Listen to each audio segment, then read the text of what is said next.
hope you've enjoyed this very different Good Friday worship, that these devotions and reflections have been meaningful and forming for you.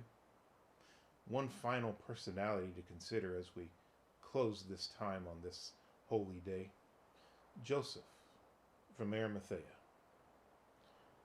A glimpse of what it might have been like to be in his shoes.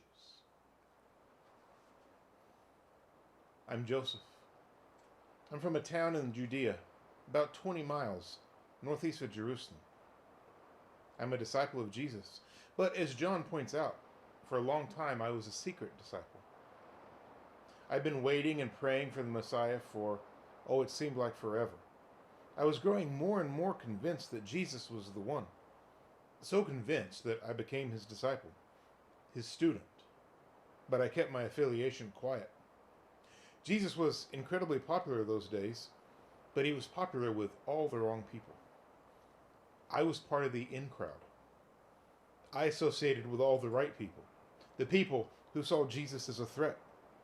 There would be serious consequences for me if the wrong people found out that I was Jesus' disciple. See, I was a very rich man, but business partners would quickly dry up if word got out that I was one of his disciples. I was also a man of influence. As a member of the Sanhedrin, I was part of the Jewish ruling council. That would all go bye-bye if people found out that I was a follower of the Christ.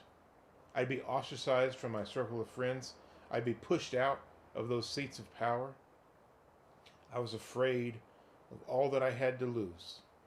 So I made sure to keep my association with Jesus a secret. After what they did to him, it certainly seemed like I made a wise decision. They set him up. They arrested him. They had a trial for all the laws he had supposedly broken. But we were the ones that broke just about every rule in the book that night. I didn't approve of what they were doing to Jesus. I knew he wasn't guilty. I knew the trial was a sham, and I knew all the evidence was a lie. But I didn't speak up. I didn't do anything to stop it. I didn't do anything to set the record straight. I just stood there in the shadows as they decided to execute him. I just stood by as they led him to Pilate, and Pilate sealed his fate. If I was afraid before, I was terrified now. Terrified that they would do the same thing to me if they found out that I was his follower. But something strange, something remarkable happened as Jesus was hanging on that cross. Something changed. Later, I would come to understand that everything changed, but that day something changed in me. I'd never known anyone quite like Jesus. And even in death, he was the most amazing individual that ever lived. He could have ended it all. All he had to do was tell the Sanhedrin what they wanted to hear, and it would have all been over. I had also seen his power on display, and even though they mocked him about saving himself, I knew he could have in an instant if he wanted to. But he didn't. And I became even more convinced he was the one I was supposed to be following. And so, in his death, I did what I was unable to do in his life. I stepped out of the shadows. All of his public disciples were in hiding. But I couldn't hide any longer.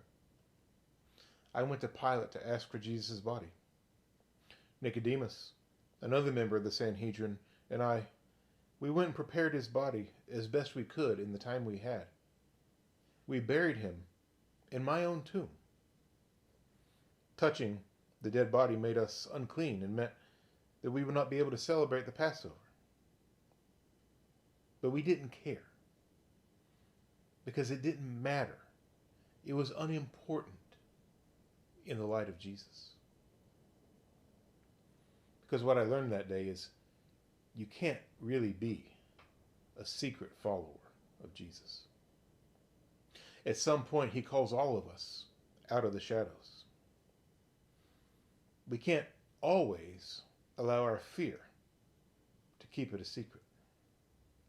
Despite whatever it might cost us to truly be a disciple of Jesus, we must step out of the shadows and let the whole world know where our loyalties lie.